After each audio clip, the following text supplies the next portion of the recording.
Hello and welcome to the Accredited Gemmologists Association 5th installment of the AGA Gemmological Career Forum. I'm Terry Brosmer, President of the Accredited Gemmologists Association, and on behalf of the board and the committees, we welcome everyone here today. Since 1974, AGA has been providing gemmologists with continuing education and networking opportunities through live conferences, virtual presentations, and newsletters. In fact, about a month ago in Tucson, we hosted the 2023 Tucson AGA conference. That full-day conference featured 6 gemmological presentations, and those presentations were recorded. Access to the recordings was included with your conference registration, but you can purchase the access to the recordings by using the link that Kate will share in the chat.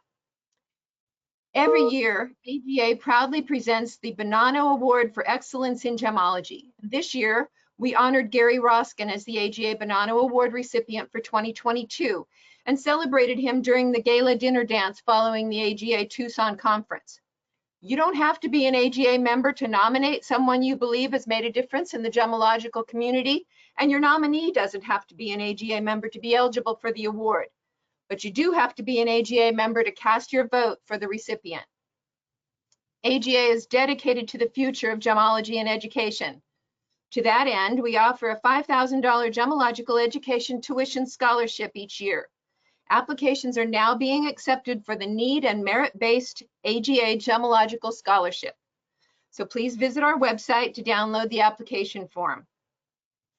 As always, we want to thank our sponsors, without whose generous support we could not do what we do. A special thank you to Art Samuels and EstateBuyers.com, who is our AGA Diamond sponsor for the 8th year in a row. Ruby sponsors for 2023 are Gem Shopping Network, Stoller Settings, and Thermo Scientific. Thank you to all of them. And we appreciate our Emerald sponsors for 2023, Heritage Auctions, Magilabs, Quantum Leap Appraisal Software, the American Society of Appraisers, the Scottish Gemmological Association, and the Canadian Gemmological Association. Please consider these businesses and organizations for your professional needs. The field of gemmology is diverse. A gemmological credential opens the door to a whole new world of opportunities. Our goal with this series of forums is to provide you with the opportunity to explore what you can do with your gemmology. Joining us as panelists today are 3 accomplished gemmologists whose careers have taken them into the museum world. We're excited to learn more about this interesting side of the gemmology profession. Like all of our webinar presentations, this forum is being recorded. Please visit our digital library to view our past forums and webinars and watch This is AGA to learn more about the Accredited Gemmologists Association. The link was included in your welcome message, and it will be repeated again in the thank you email. Thank you for participating email that you'll all receive. So now I'm going to turn this over to Dr. Cheatham Lillay, whose commitment to gemmological education knows no bounds. Cheatham is an AGA Bonanno Award recipient, as well as an AGA Conference Committee co-chair and AGA Vice President. Please welcome Dr. Cheatham Lillay. Thank you, Terry. Welcome, everybody. It's so nice to see you back here again. I love these panels because I love sharing the diversity of gemmology with all our guests and members.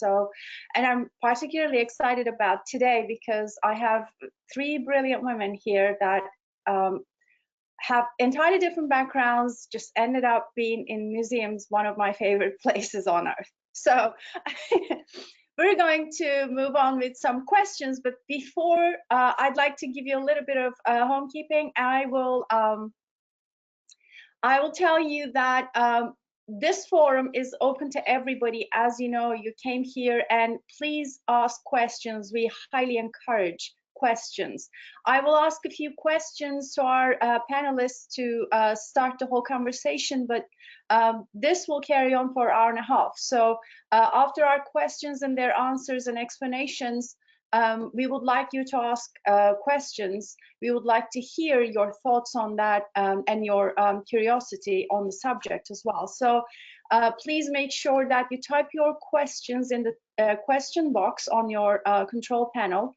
If you would like to talk, please raise your hand. Again, it's on your control panel that we should be able to activate your microphone.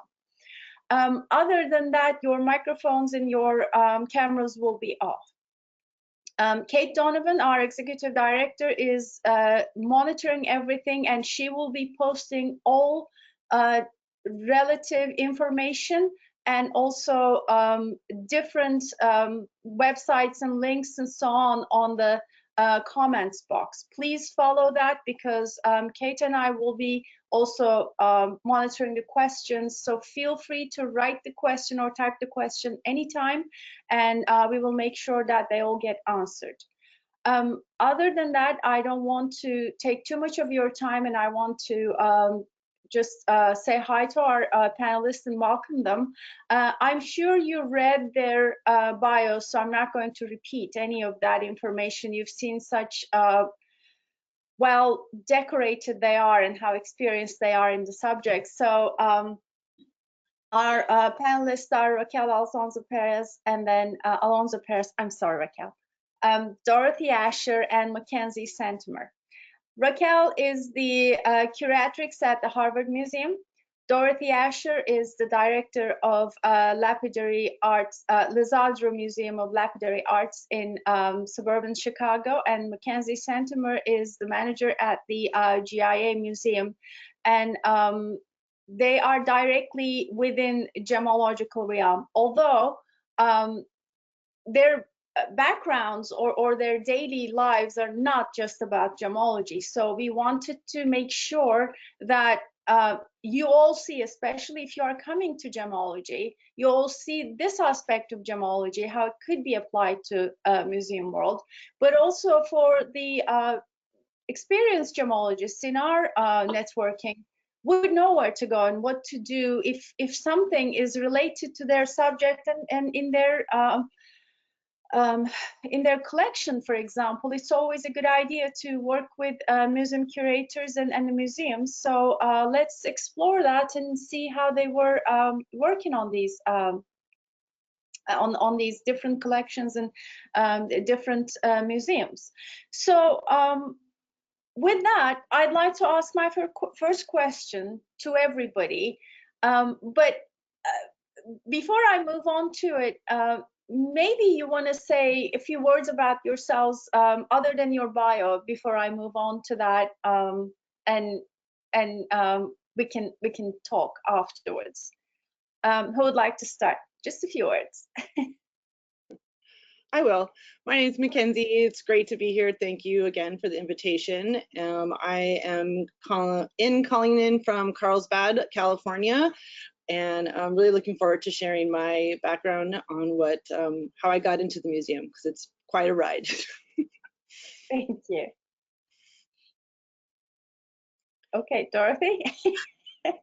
Well, thank you very much, Cheatham and Kate and Terry, for organizing this. I think it is a great resource for gemmologists. I wish I knew about this years and years ago, but I'm happy to talk about the museum and our unique niche in the museum world. Thank you. Raquel? Thanks again for the invitation. I think this is great. I'm not familiar much with the appraisal and the jewelry sites. I'm also looking forward to learn more about you and the people here joining today and what are their questions. And yes, thank you for the invite. Okay, thank you. Well, my first question is actually quite an obvious one, and it is basically, how and when did your gemmological journey start? Especially coming from different backgrounds, maybe you can enlighten our audience a lot about that. Can we start with you, Dorothy? Yeah, so I have had a life. I mean, it started as a child. I love stones. I love collecting out in the field. I just like everything about stones, and I actually started learning in high school really about the different types of stones. I worked in the museum gift shop. And so working in the gift shop, you learn a lot about the stones because you're selling those products. So I knew I could identify colored stones pretty early on. And then I also did cutting and polishing a little bit. So I understood what it was to do that. I went to a liberal arts college in Chicago. It's now part of Loyola University. But I studied art and music, and I studied art throughout. I had 12 years of art. I was doing art studio all the time. But I love art and art history. So then I worked in the graphic arts field for a couple of years when I got out of school.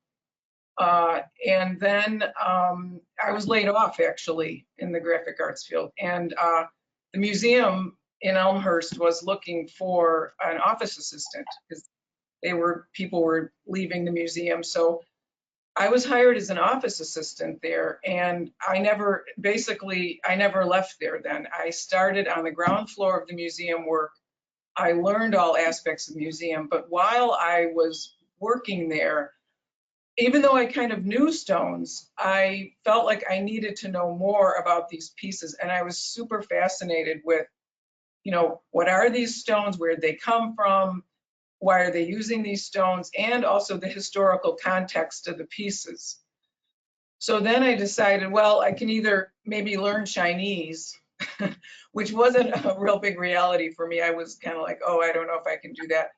But then I thought, well, there's the GIA and the learning gemology.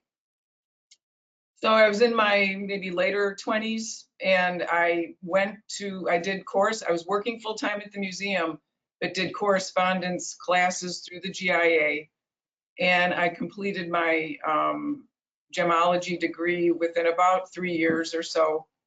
And so I never stopped working at the museum. And so from there, I was able to better work with the collection, and I kind of started moving up into doing more curator type things. And so, like I say, it became this lifelong obsession with these objects and learning more about them. So, I mean, that's really where it all started. And I'm still here 35 years later, and now I'm director of the museum. So it's been a long journey for me, but again, a fascinating one. I love working in museums. I never wanted to work behind a desk. I always wanted to be doing something, and working on exhibits became a really big part of my focus. Thank you. Raquel?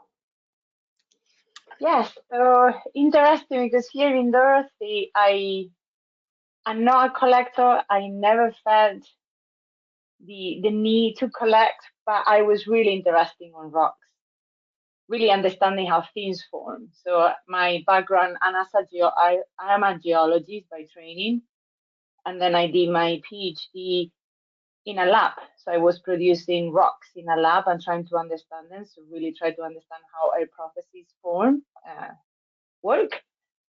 And then from there, I'm gonna do after my PhD, I'm gonna do my postdoc, I'm gonna be a faculty, very in one line, straight academia. And then I arrived into the States, and academia was not anymore so interesting once I started making a family. Then it was a lot to struggle, and somehow the museum position opened up. I was like, oh, working in a museum, really what that does entail. I didn't know really what's working in a museum. And I guess as Dorothy, I never left the field. That was my first job here at Harvard, and I have been here for 15 years. And my journey into gemstones is slightly different. So I took some classes when I was as an undergrad, but it was Bill Larson, who many of you know, who hanging out with mineral collectors and mineral dealers, they would show me few stones. They would take me out and they would say, oh, this is an amazing ruby. And I would be like, what's an amazing ruby means? you know, I know my minerals, I know my rocks. I didn't get what was the feeling, what was the, it really means an amazing ruby. So then I thought, okay, I need more learning. So I did my FGA through GMA, and that really was an eye-opener on how to look at gems. And that triggers that lately over the past 6 years, my research has been focusing on gems. So I guess that's my journey into gemology. Thank you. Okay, Mackenzie. So mine started out with collecting shells and being a treasure hunter. I'm from Hawaii originally, and growing up as a young girl there, my mom was pretty crafty. There weren't very many fun accessory stores. Side note, I used to have really long hair because as a young girl in Hawaii, you had to dance the hula, and it was kind of a traditional thing. But there were no accessories for my long hair. So I became a bead freak and in a good way. And I fell in love with beads, and I started making accessories for myself and started to become an entrepreneur and started to sell them actually. And then I was in high school, I was playing volleyball, and my volleyball coach was actually a jeweler. We had to go, funny story, we had to go to his house because we were not the best team to watch replays of our games. And he opened up his garage and he had a state-of-the-art jewelry studio. And Terry, if you could set, I'm going to share a funny photo of me. This is how vulnerable I am, but here I am. A sophomore working on the bench. So I'm a maker, and that's where my passion and my start really came from in high school. Like Dorothy, I went to a private high school, and we were able to kind of craft our own courses. So I took jewelry making all through high school. And as it became time to go to college, my coach, Ken Brown, who you just think is a coach, you're like, you don't have a job, you're just your coach. And he actually was very successful in Hawaii. And he said, you know, I went to this school in Santa Monica called GIA, and I think you really have a knack for this. I think you should carry on this talent that you have. So he got the catalog. This is, you know, pre-internet. And so I had to pitch it to my parents, and they were like, 1, you're not moving to Los Angeles. 2, you're not going to this like rock thing. Like you're having fun, and you know, you need to make a real living. So I got a volleyball scholarship, and I said, as soon as I'm done playing volleyball, I'm going to GIA. And luckily for me, GIA had moved from Santa Monica down to San Diego, because I have family that lives here. So that sufficed. The second goal of my parents, like, at least you'll be around family. So I moved here in 2000 and became a student, and my goal was to become a bench jeweler. And so I love jewelry, and that's where my passion came into it. But obviously I needed to know what I was putting into my jewelry and then to be able to sell it. And so I was focused. I already had a job lined up in Hawaii as soon as I was done with GIA. That fell through, unfortunately, and there was an opening here in student services, actually supporting the teachers, kind of almost like a TA in a sense. And I have been at GIA on now almost 17 years. And it took me from that student services and education services role into helping the curator that they had hired, Terry Ottaway, who is still here. And we have been a nice yin and the yang. I have, like I said, a gemology background and jewelry making. Terry comes with the science part of it, the mineralogy, geology, and FGA as well. So it's a mighty department of 2 that we tackle here, but it's been a fun ride. And never looking back. Wow, I love it. It's so much of you know, different things, but coming to one thing, a passion for gemstones and gemology. So and I call it a bug. So once you get it, you just cannot treat that. Okay, that's wonderful. I'm going to move on to my second question. And it is about now, with this, I believe you will want to talk about your own museums and what they get specialized on and what they do as well, because it is important that we understand, although in general they are museums, but they are 3 entirely different museums. They have three entirely different aspects to it. And we're looking at, in general, maybe rock and mineral museums in general, or gem museums. But we're not talking about an archaeological museum or anything like that, which I believe they should employ gemologists in those museums too. But let's start, one step at a time. So my next question is basically what your opinion is on importance or role of gemology in the museum world, and especially in your daily work, in your museum, so that you can talk about your own museum and how much gemology gets involved in that, and what would it be if it wasn't for gemology, for example. Let's talk about that. Well, can we start with Raquel? Sure. It's interesting what you just mentioned, what we will do with our gemology now in the museum. I feel lost. I have been so much, as I said, over the past few years working with gems, not as a researcher, but also with collectors and dealers. But just to give our audience a little bit overview of the museum, our mineral museum, we have over 400,000 objects. And within those, we have divided in four main collections. We have the rocks and the ores, the minerals, the gems and jewelry, and the meteorites. We are really well known for the mineral collection because not just because of the aesthetics, but also because we cover almost every single species that we know of. We have over 90% of the repository of minerals that we know of. But our gem collection is interesting. It started very early on. So every past curator, their past used to be in geology, mineralogy, and somehow they end up towards gemology towards the end of their career. It seems to be like a pattern within previous curators. I think I started earlier, maybe because I'm the first female curator after 11 males, so maybe I don't know if there is any relationship in there. But so our collection started, we have a unique piece of jewelry, which is considered one of the pivotal pieces of jewelry of the 18th century, 19th century, is the Hamlin necklace. I don't know if I provide a picture, maybe not, but oh yeah, this is kind of the work that we do. But jumping is that our collection started very early on, and right now we have over 2,000 gemstones in the collection. And this is a project I'm very proud of. All our gems used to be in the little envelopes that we are all familiar with. So it was not really a display collection. We will have some sections on display and some jewelry on display, but the rest, 1,300, they were in little envelopes. So we went ahead and created little barcodes. So you see at the back, and then we rehouse the entire collection alphabetically, and we place this on these little gems. So now, and it's much more efficient in terms of the space too. So we open our drawers and everything is laid out. So that's part of what we do as working with your gemological degree in a museum, is curating the collection. There were many unknowns, so we do some investigation, we do Raman, we do a few things here and there to enhance the collection. And also acquiring pieces. This last Tucson, I fell in love a few years ago of an amazing sphalerite from Spain. I guess I'm from Spain, so I don't know if that was the connection.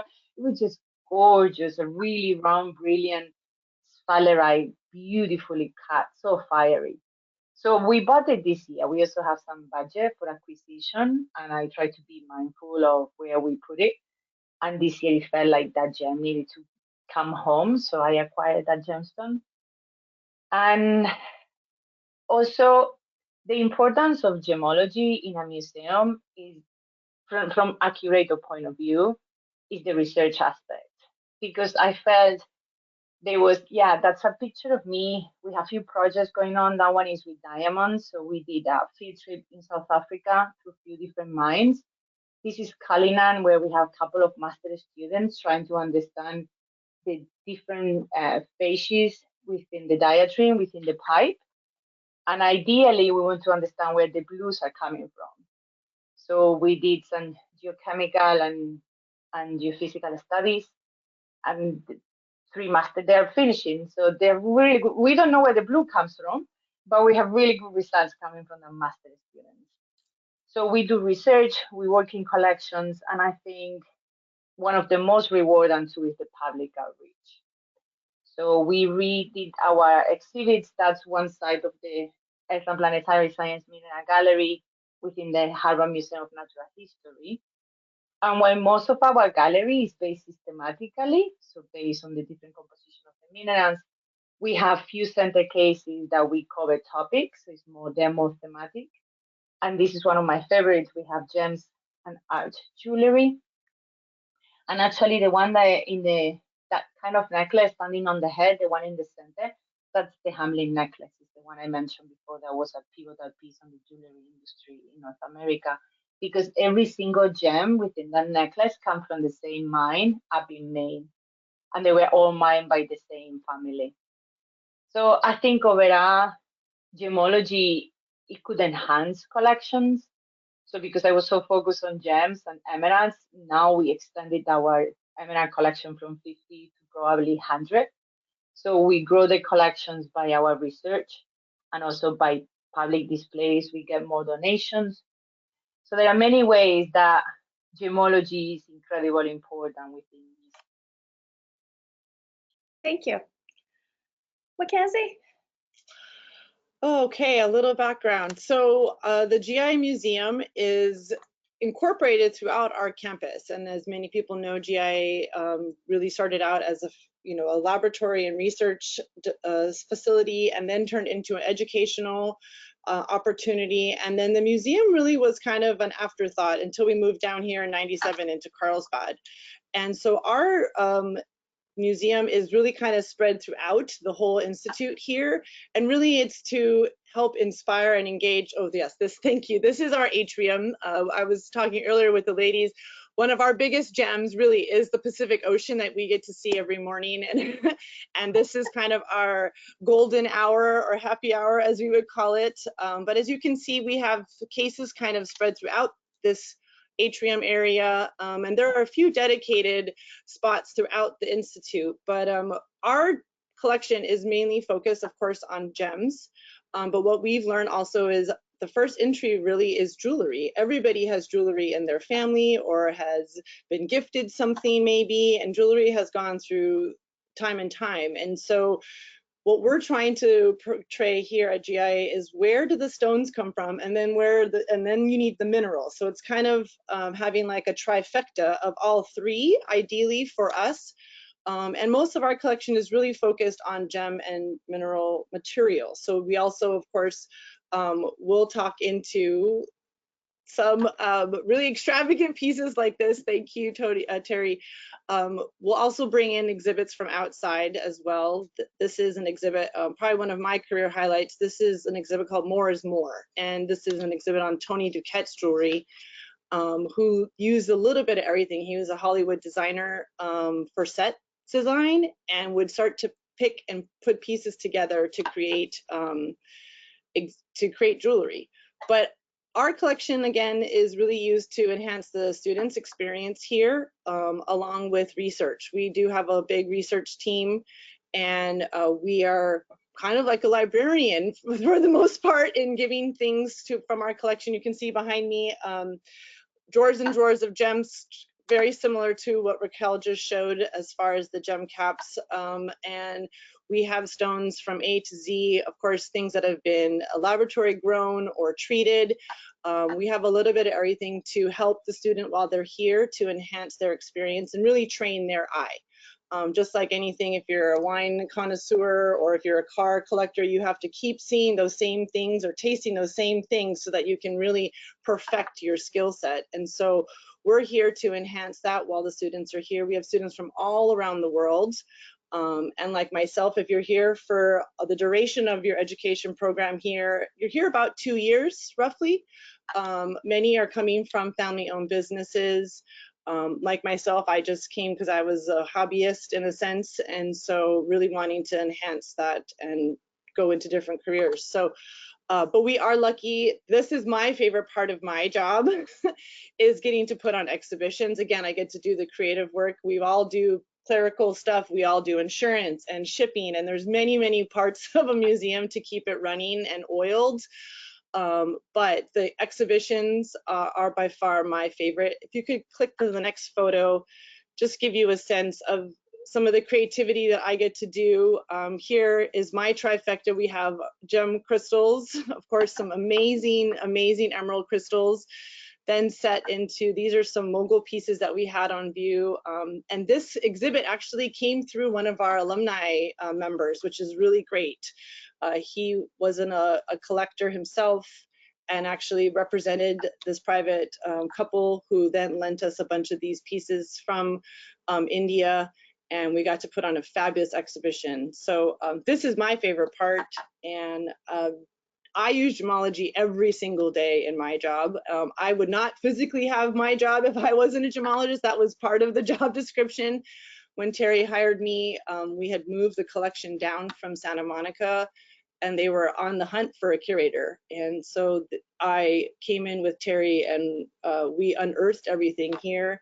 And we now have collections that go up to the classroom daily, depending on what species the teachers are using or teaching about, excuse me.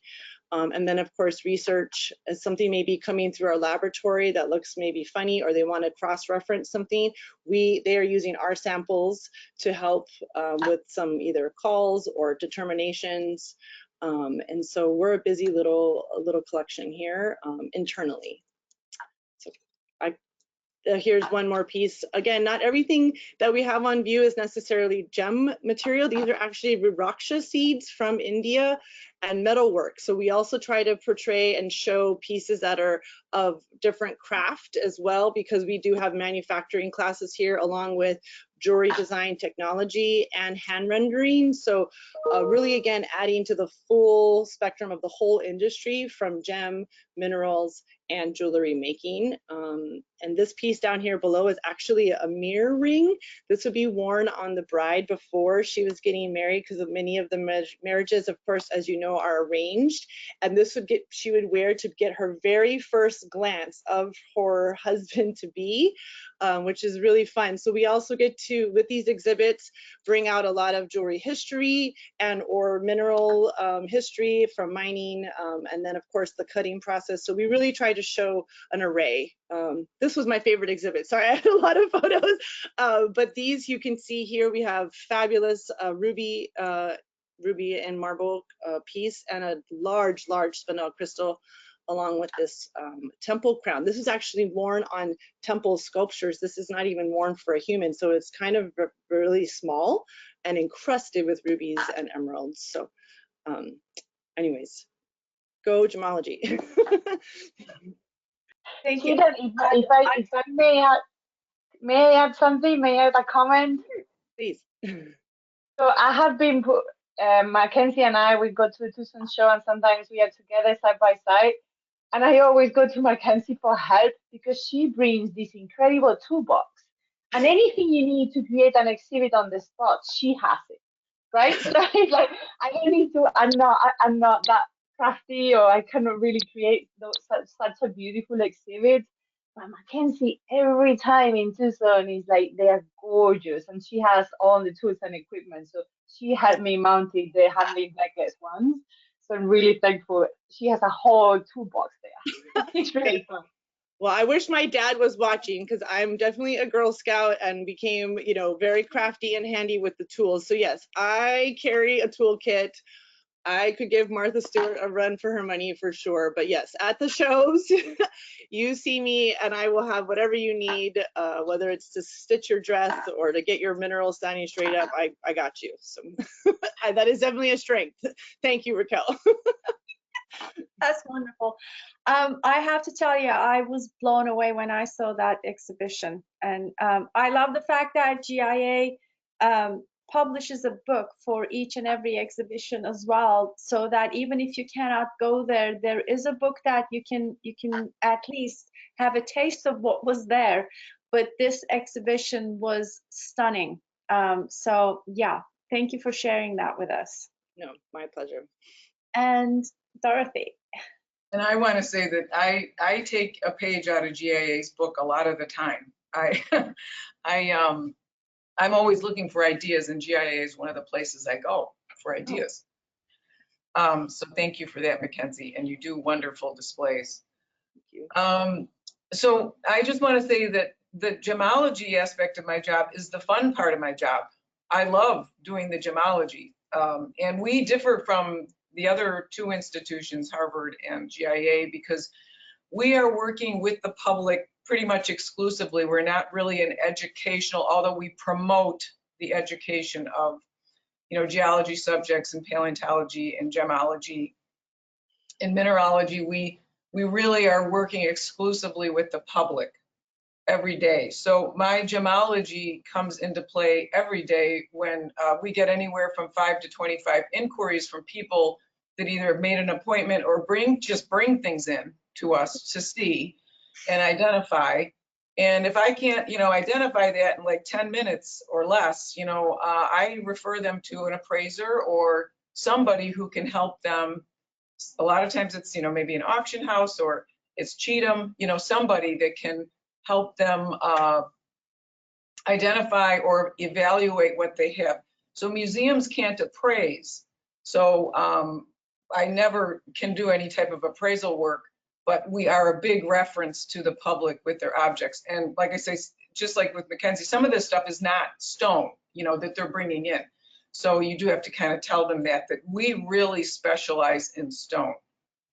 The other way I use gemology is in the collection. We do have a lot of lapidary materials.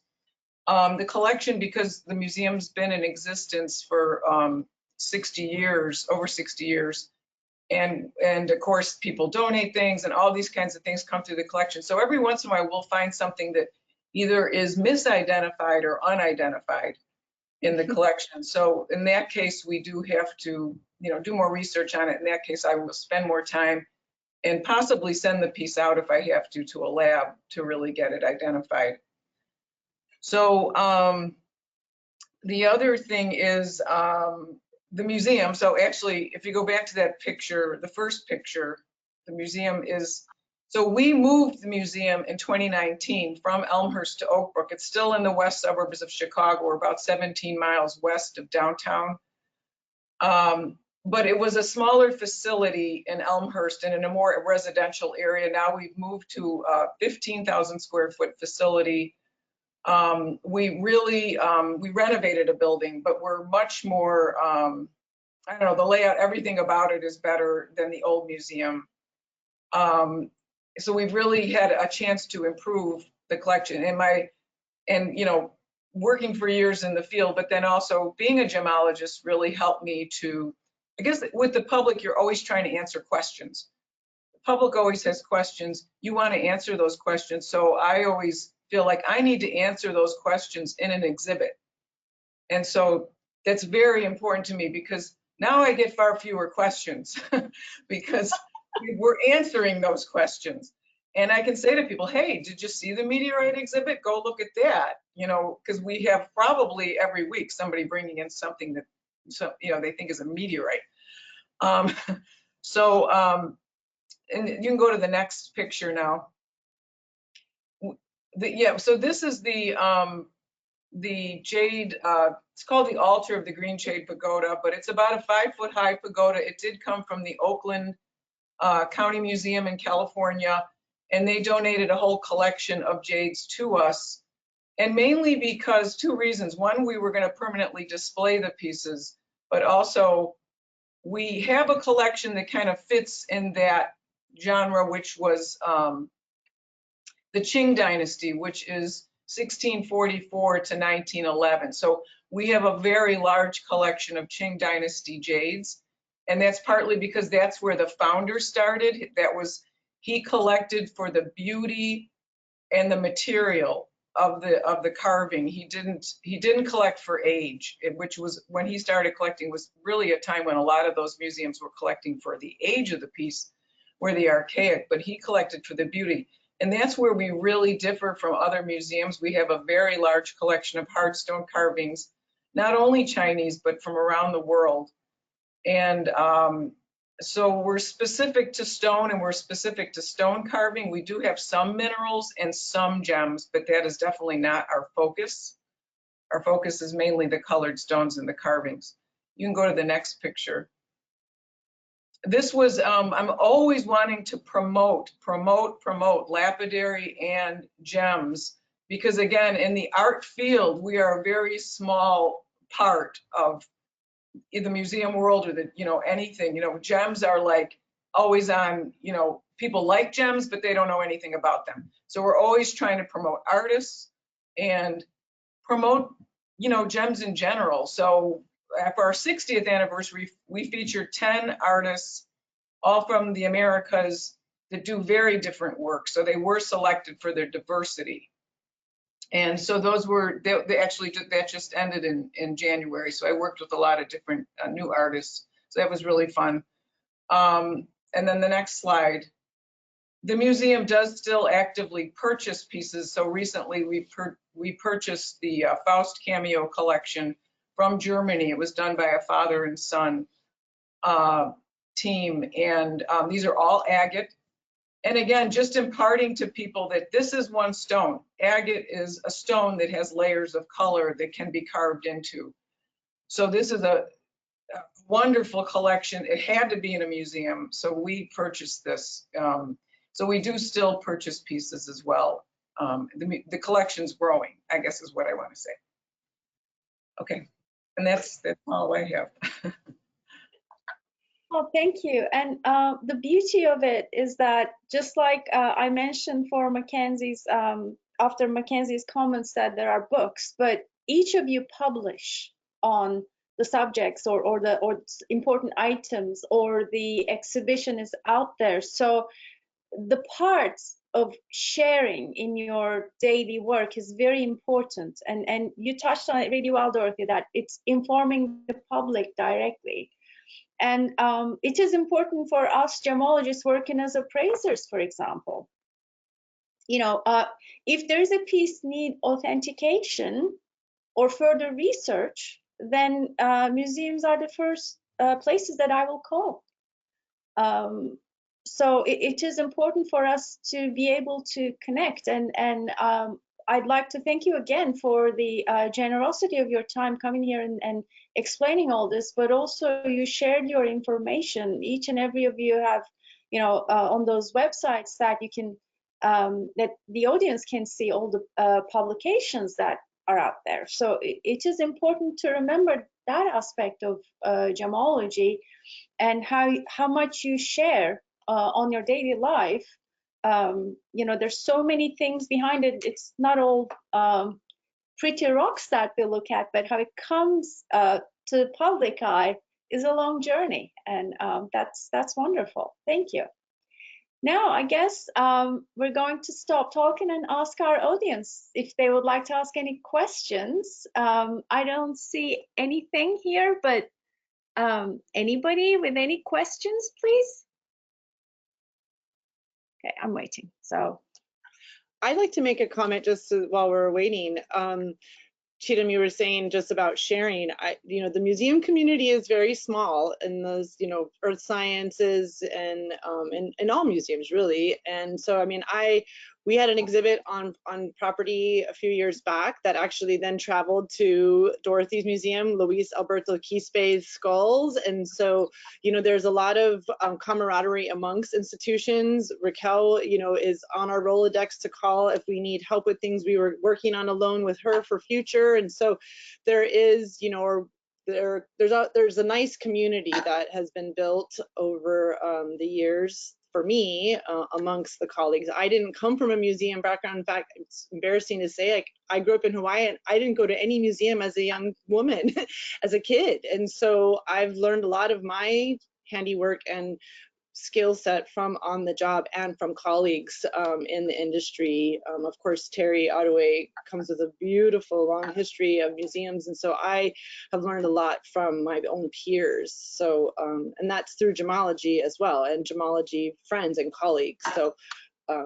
it's just a flag to say that we all do work together, or we'll call each other for questions and how did you handle so and so, or how did you handle the shipping, or what did you do for your lighting. And so it's nice to have that community in the workspace too. Thank you. That's actually great that you brought that up, because I was thinking about if you could give any comments. I know for a fact that museum people come together for a Tucson luncheon, for example. So there is a community, as you said, and it is not just you know, the U.S. museums. I know that it's an international group and people come together. So maybe it is important to explain to our attendees that you work together, not just in one or two little groups, but as a whole community, as a global community. So would you like to give or make some comments about those communities and how you exchange information in that regard? I'll say that there is an organization called the SMMP, and Raquel, you can help me fill some more gaps in it, but it's the Society of Mineral Museum Professionals, and it's not just necessarily minerals, because again, minerals are not our strength here at GIA, but it's museum professionals, and we have all kinds of sharing happening, whether it's hiring, whether it's casework, or whether it's who's using the new software for your iPads, whatever it might be for facility type things, because we all can't do it together, or, you know, we all can't do it alone. And it's nice if somebody already reinvented or, you know, invented the wheel, we don't want to have to reinvent it, and what works, what doesn't work. So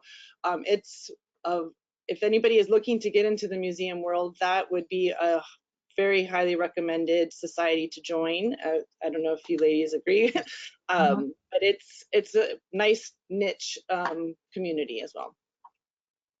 It is. It's a great resource, the SMMP,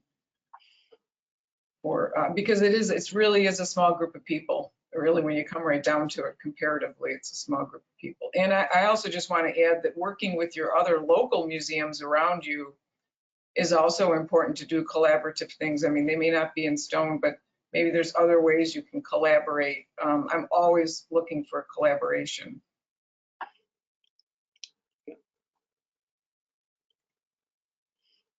I muted myself before. Sorry. That's when you mentioned, Dorothy, collaboration. That's my bread and butter. I don't do anything if I don't collaborate. I can work alone, of course, but for example, with Aaron Paki, a researcher at GIA, we have few projects working together.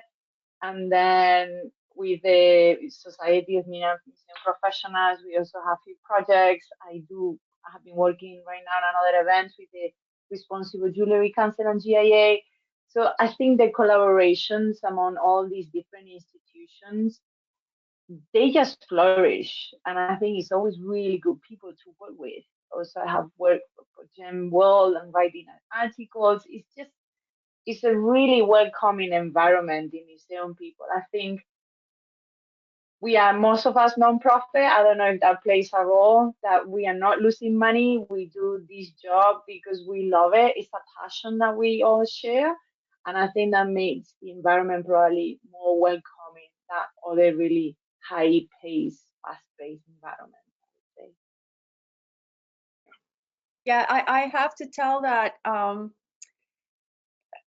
love those traveling exhibitions, for example, because all the museums are in collaboration. So if you cannot travel to Smithsonian on a regular basis and see something, but I can actually check my local museum if they have any exhibition from Smithsonian, for example, or they're exchanging, you know, even certain international collections can travel from Europe to the US, and you can see it for a while and it will go. So it allows people to see things in action, in real life, instead of just following it online and so on. Especially days prior to internet, those traveling exhibitions were very, very important. So I love the aspect of museums working together. I think that's a great service to public more than anything else.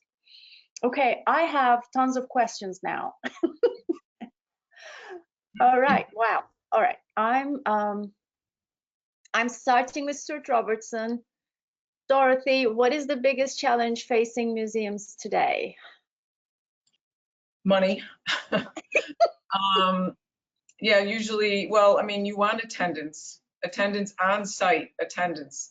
I know there, you know, we did do a lot of virtual things with COVID and things, and we still do some, you know, we still do virtual.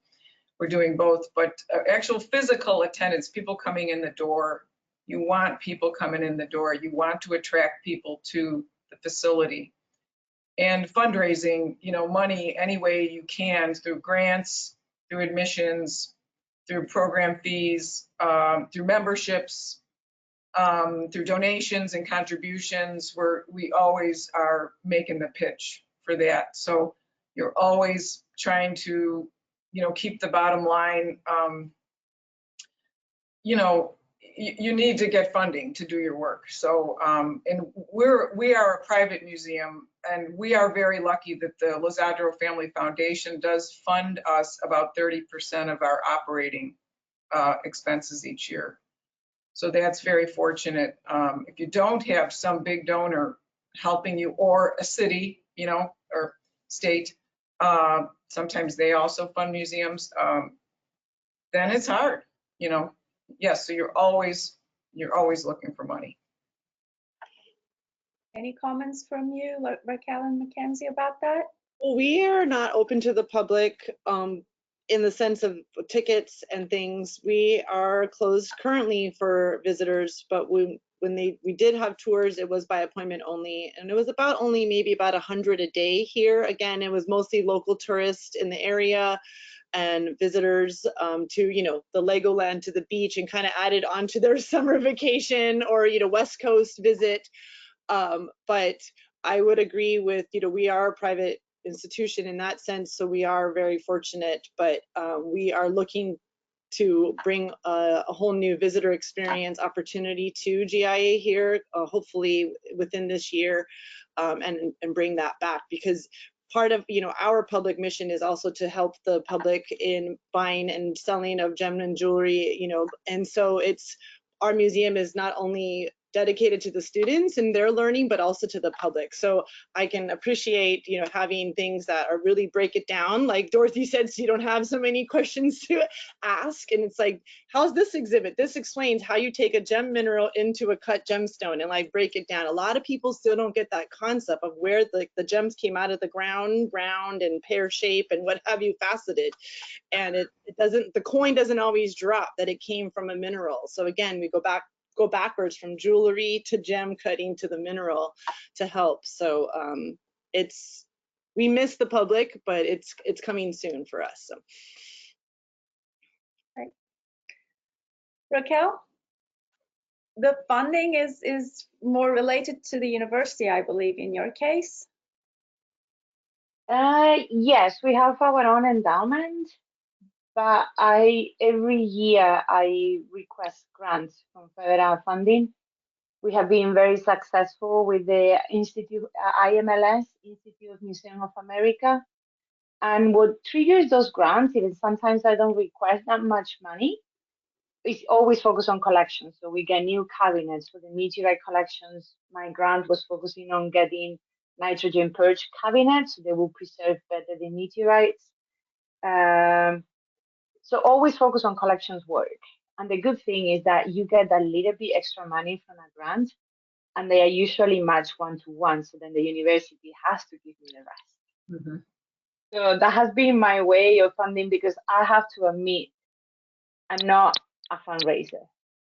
For me, going to a collector asking for money, I better chop my hands before I do that. I'm very passionate about what I do, but not about asking for money. So either I get the money from writing grants, where I know it's a strength I have, or from the university. And then from collectors, I will request minerals or gems. That's different, but not for money.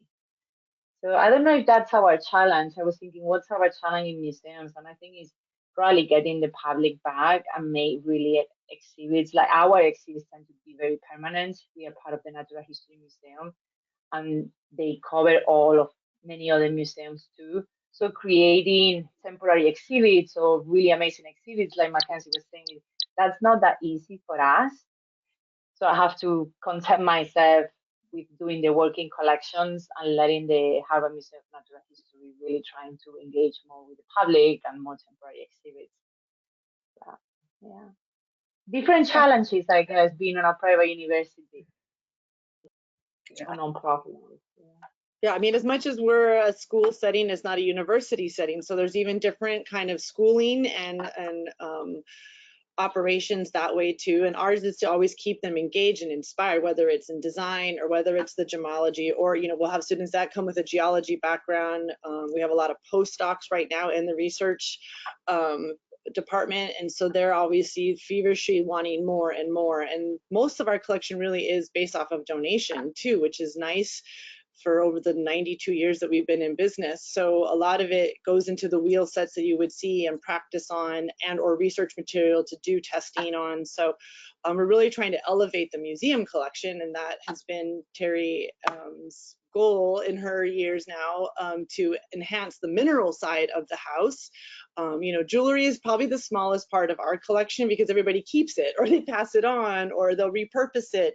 So we're always looking for some things to fill some of those gaps for some really fabulous jewelry to show fine examples. So hence us bringing on loans, like the photos that I showed you of some fabulous designers or collectors. We've had a pearl exhibition at one point. We had Wallace Chan at one point as well. So, but as Dorothy and Raquel can attest to, bringing on exhibits and loans are a lot of work as well for a small museum like ourselves. We don't have an exhibits team, or we have a very large staff. So it all comes down to, you know, being organized and getting things in and timely. So. Okay, thank you. The next question, I think you touched on this before, but this is coming from a GI student from Malaysia. Razin Rahim is asking, what's the most fun thing being a gemologist focusing on museum and exhibition? For me, is creating the exhibition from scratch. And so from theme to fabric to the invitation for the party event, you know, to all of the mount making. So I get to make jewelry, but for all the mounts, for everything to be suspended. So that's my favorite part.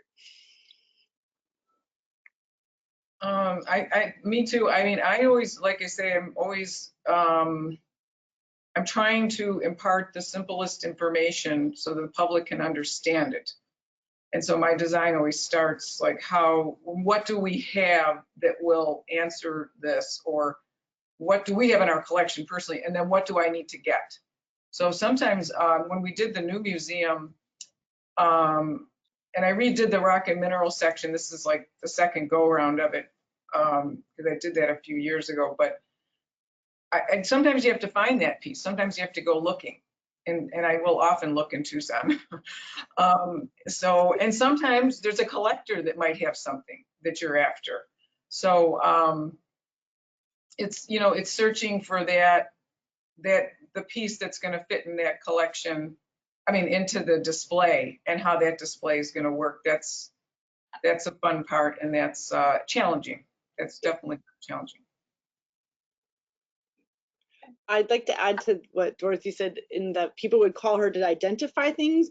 We get kind of the opposite, saying, hey, we have this thing, can we have it on view? So I actually have a file of who has what, because not all the time can I put in their large abalone pearl, or it depends on what I have going on as far as exhibitions goes. So we will get calls, we have the largest so-and-so, can we have it on view at GIA? And so sometimes they fit with the bill with what we're doing in our educational program to like feed into our course. Sometimes we don't have casework because, again, we don't have a lot of space. So we do have an exhibit right now called From Our Vault and Someone Else's Vault, so that we can accommodate loans that are just maybe one-offs, or some fun pieces that are maybe just passing through from the Tucson show or through JCK. Again, we're not in the mecca of jewelry here in Carlsbad, so we do get a lot of passer-throughers to the trade shows. But that's kind of a funny file that we have here. And we pull it out going, oh, hey, we need a big diamond piece. Oh, we need a big sapphire something or other. And it's like, oh, that lady had that one awesome necklace that one time, you know? And so we kind of have this Rolodex that we will go looking for to fit a hole and a gap to answer that question or that storyboard. So, yeah. Raquel, do you have anything to say about this? Not so much into exhibits. If I have to do it, I do them and I enjoy. But for me, it would be more creating projects on research and collaborations with other researchers or other colleagues. That would be what I spend more of my time of creativity time or initiative will be looking for research projects. Thank you. Okay, I have another question. This is a bit long, but I'm going to read it.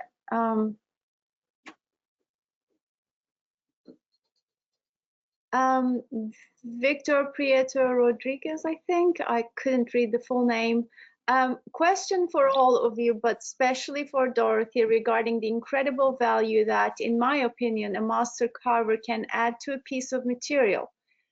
My question is, in your opinion, and having into consideration certain ethnical issues ongoing in certain countries, how those ethical issues can affect the overall value of the piece?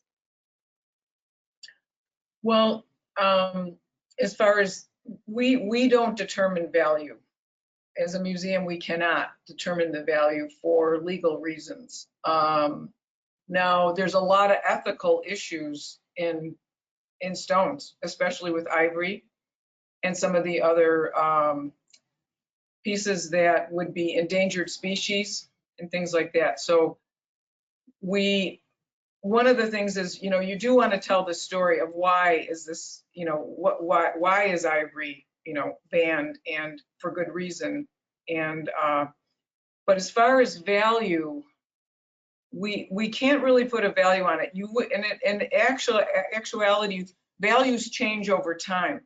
So even with jade carvings, you know, when the founder was collecting some of these pieces, they were relatively inexpensive. I mean, I'm not gonna say they were inexpensive, but they were relatively inexpensive. Today, most people couldn't touch many of these carvings. They're in the hundreds of thousands of dollars. But that's because the market's changed. The market can go down the same way it is for Victorian pieces right now. They were very valuable at one time. Well, now that market's down. So everything fluctuates, and I would say an auction house, you get a better idea of searching through auction records, recent ones, to get an idea of value for anything that's like a specific type of piece. So museums, you know, a lot of times we do get people, well, how much is it worth, you know? You know, we can't really, first of all, even if we knew, we couldn't disclose it, but we just can't. We're already vulnerable. So yeah, we don't get into the value. We do, however, want to display museum worthy pieces, you know. So like Mackenzie was talking about, you know, establishing, you know, like people bring in stuff and they want to donate things all the time, you know, oh, can I donate it? Well, the problem is, no, they can't donate it. First of all, we don't have the space. And second of all, it'll never see the light of day. You want some piece to be, if you want a piece to be appreciated, be sure it's going to go to a place where it can be displayed, or give it, you know, to a family member if it's not really museum quality. So it has to be of museum caliber to go on display. And we will, you know, tell people that. So I'm not sure, am I answering the question properly? So I have a question actually for Dorothy. So would you not, within your mission of collecting, will you collect something or acquire something thinking about future, not just display, or your mission is really on display specimens? well, you know, certain things, so if we're you know, if we're putting together an exhibit, and let's say somebody does donate something that's rather unique, but maybe isn't ready to go out on permanent display or won't be permanently displayed, I always tell people it may be included in a special exhibit. So it's focusing, like Mackenzie was saying, you're looking for that piece to fill that gap. Maybe you're looking for a very exclusive mineral to go in there. Yes, in that case, we will take the piece thinking for future. It could go on either on a special exhibit, or it could be in a traveling exhibit. I do a lot of traveling exhibits around the country, and I will bring some other pieces that, let's say Scottish jewelry or something like that. You know, so if it fits into some of those exhibits or exhibits that we think about for the future, that will fit in, then we would take it. We would take the piece. Does that make sense? Yeah, it's different for us.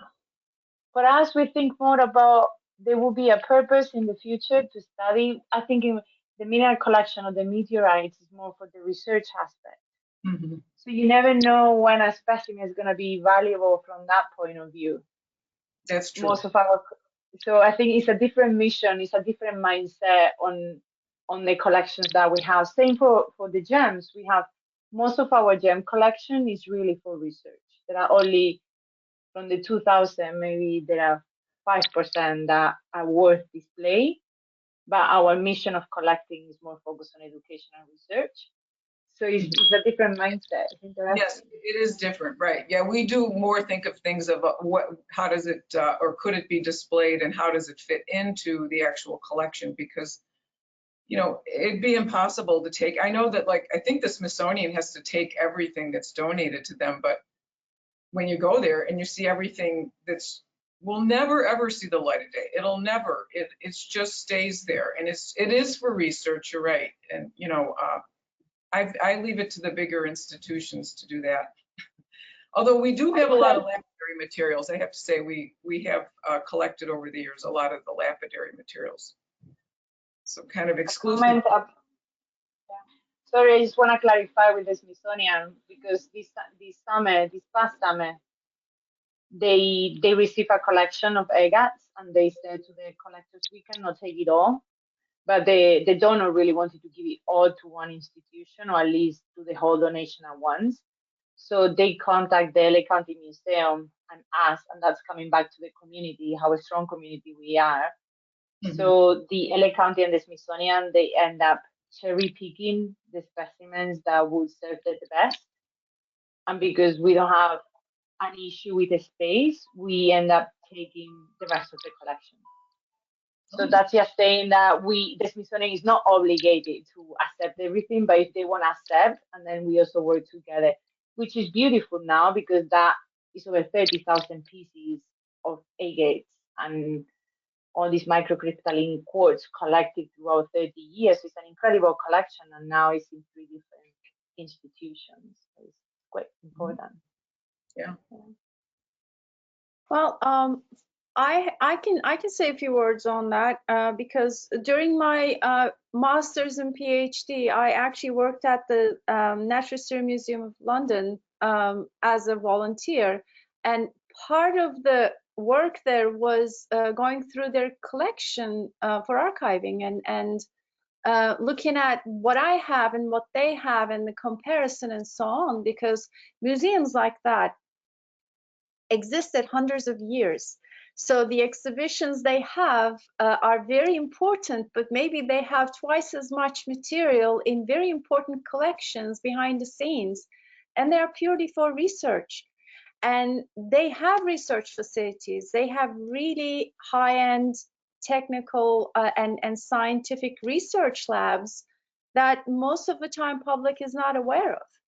So if you look at those large institutes, we need to think of that museum aspect, not just being a museum for display, but also for research. So that is the reason we were just, talking about how informative the museum curator could be to public, but it comes from a very established background.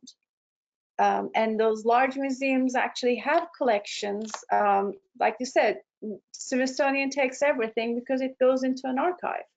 I've done some research, and I've actually asked for different specimens just for a comparison from different museum collections. So it is important to remember that those collections are important for research, not just for public information too. Okay, We have a question from the audience. Victoria Carmen has her hand raised. I'm going to try to open her microphone. Victoria? Thank you. Victoria, do you see the little green microphone button that says you're self-muted?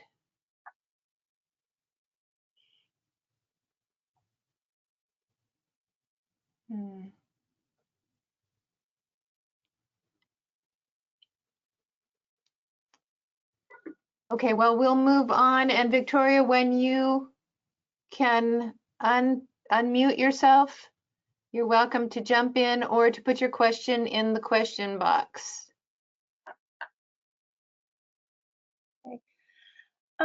While we're waiting for Victoria, I can actually touch on a few things that I see on the question box. One question is about valuing. Again, I think, mentioned that museums don't do evaluations.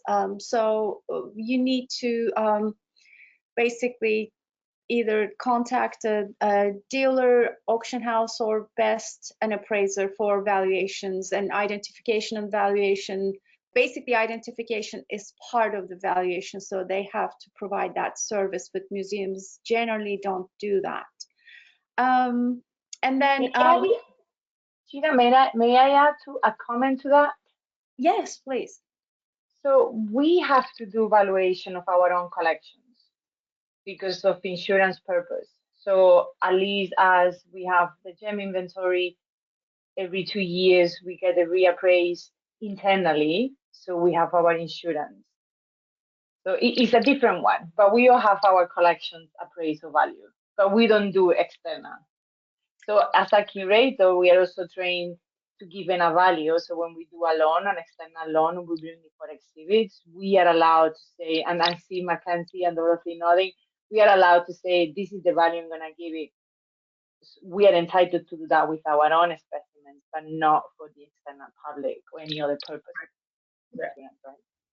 Right, but that's for your own museum purposes. That is not for any other appraisal purposes. So it's distinctly different than what the public would expect.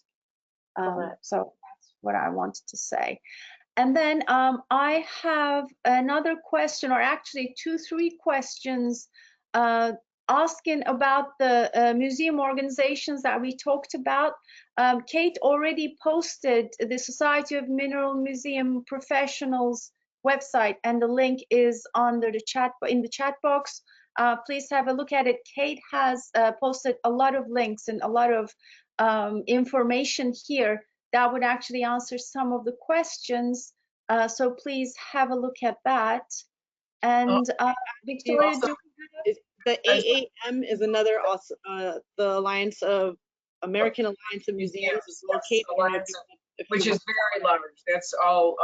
And then there's the international one, ICOM, I think it is another big for all the museums. So it's not just gem museums or mineral museums, it's all the museums, but American Alliance of Museums, they now call themselves, but that's a good way to find out about all the different, almost every museum belongs to that, because it kind of brings the best best practices in museums. well, we're doing our best to find the links and post them here. If not, you agreed to share your information, maybe they can directly contact you if they have further questions. At the end of the chat, your contact details will be posted here as well. So let's just clarify that. Okay, one more question. Victoria, do we have your sound working at this point? Would you like to talk? Terry, do we know what's going on with Victoria? She doesn't have her hand up anymore, so. I see that right there. Oh. We have another one, actually, Karen Flynn. Okay. Hold on. Dorothy, I have a question for you while we get them.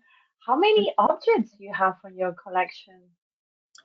Well, as far as carvings, probably a couple thousand carvings, but then we have many more like materials, and we do have gemstones and minerals and things like that, but not as extensive. So overall, we have several thousand objects, I would say. But I mean, if I'm going to count every cabochon and every, you're talking about a lot there. I kind of put them in groups, like here's one bin of that and here's a bin of that, because it's a lot of stones. So we do have a lot of smaller stones and things. And yes, and somebody could come in and potentially do research with our collection. Also, we do have a study collection of minerals, but it's just, visually, it's just not that exciting. So there's, the rare, rare earth minerals, it's like when you look at one, it's just isn't that exciting. It depends. And I think it was like rainbow obsidian or something. They thought it was a rare earth because it had this, great color. No, really looks like dirt. But We have Kieran Flynn has her hand raised. Kieran? Yeah, it's actually a he, but thank you for the work you're doing and thank you for doing this. I would love to have access to the transcripts with all these links or something like this because it's great that you're here doing this, but I think a lot of people that I would love to give it to, I can't write as fast as you talk. So these links that you're talking about for the museums would be great to have. So it's more of a statement. Thank you. And those will actually go out to everyone who was registered for this webinar. That will be disseminated to everyone. Thank I you. mean, I'll add to the links situation too. There's great information, of course, on social media for at least for GIA. And of course on LinkedIn, you can follow many of these institutions online as well there. There's a lot of great information being pushed out to the internet, of course, due to COVID and prior to, but there's great photos and, virtual tours and things too. So, but besides the professional links, there are those social media links too. I have a question from Shirley Rocabado. Shirley, you are self-muted. There you go. Hello, I mostly study in Zurich, and also I'm a member of a Gemmological club. And in the Zurich world, here in Canada, as well in the United States are being conscientized about buying the sourcing of the gold, the silver, and the stones to be ethical. So I was wondering if the museums use their purchasing power to buy ethical stones, whether it's from the work or from the mines.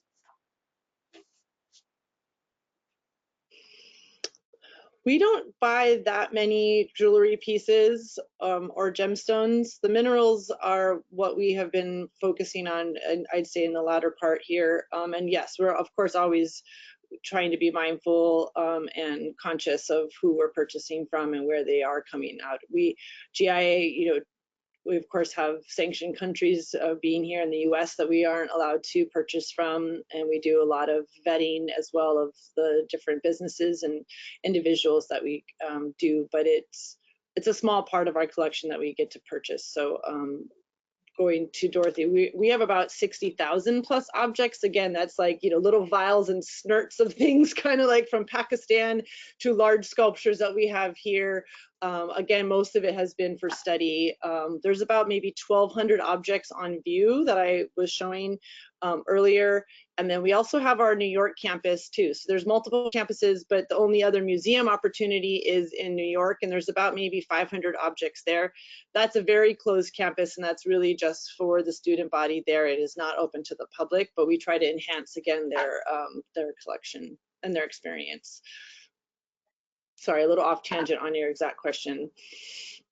I would say yes. We always try to ethically, we unless something's been donated, and again, going back to ivory, that's probably one of the biggest things that we see all the time. It's people, what do we do with our ivory? So yes, we do. And again, we're not, it's not like we're actively buying diamonds, or something like that. We don't actively buy that either, but it would come in and maybe in the form of a donation. I love your question. I forgot your name, but I think it's really important that they are focusing. You sound young, and obviously in getting into the trade, I think it's really important question to be mindful of all the ethical aspects that we need to be aware of. Same from our side compared to Dorothy or Mackenzie, we don't acquire that much. If we do, we definitely make sure it's ethically sourced. When we went on our research trips to South Africa, I can tell you, mining those diamonds, when you see 20,000 people living on a mine just from mining those diamonds, and they are really towards green energy the way they are mining. So the mines are very self-sustained and they sustain a village. I feel totally confident also collecting samples from those mines. So it's not necessarily acquiring, but also doing the research on places of with people, with collaborators that you trust or they follow the same core values. I think it's as important as acquiring. Thank you. You know, Thank you. in a strange way, I actually believe that we learn about ethical gems and metals and so on. It became a more important subject in the past few decades. And so I think museums are the best places to donate them, just to remind people what they are and what they were. I always talk about, you know, in gemology teaching, oh, we can't teach ivory anymore because we cannot buy samples. Well, know your enemy, because you have to learn how to identify ivory in order not to trade it. So I think museums will have a very important role in this whole picture, to be able to display those items that are not considered ethical anymore, and tell the story from the past. That's just like anything else that museums do. Museums do tell stories, whether it's from the past, is it a story of a gemstone and so on. And I think that's a very good point to be explored by the museums, in my opinion anyway. But you know, I get people bring in their ivory that has been in the family and they don't know what to do with it. Well, donate it to a museum. You're not going to get any value or even a tax refund for it, but it's not going to be wasted, or it's not going to end up in wrong hands. So I think it's important to remember that. That's a great question. Thank you. I'm checking other questions. I'd like to just add on the archiving and collecting part here at GIA. Not only do we collect physical objects, but we have an amazing library resource as well.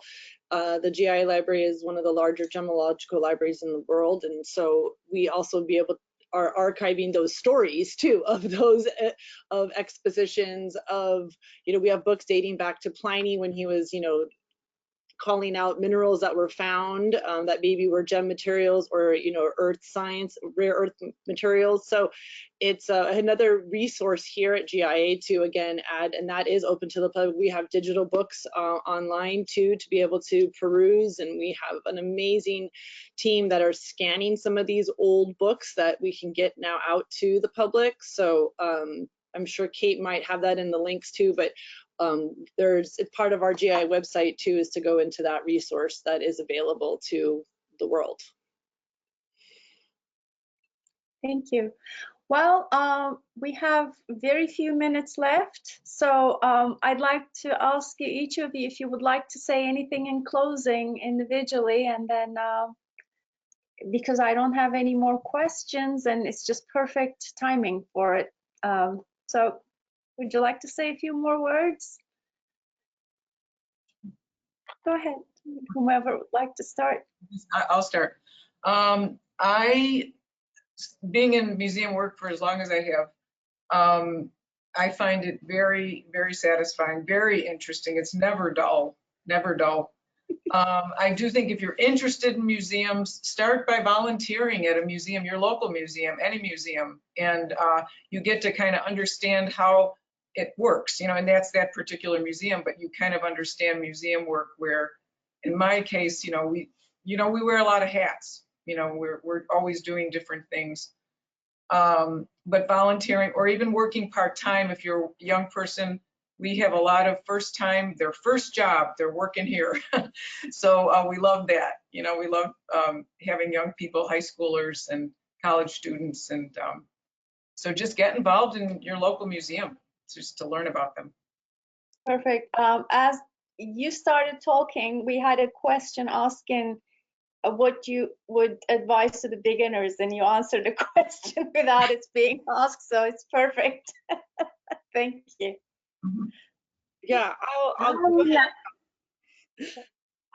I would like to get some gemological education if you're not already. You know, because some people started like I did, completely different background, and then I gained so much from the understanding of gems that no matter if you're in a museum or as an appraiser, researcher working on the industry, there is something about looking at something and knowing what it is and just spending your hours looking at colors, reflections is very rewarding. So get some education on gemology, in addition to all what Dorothy said.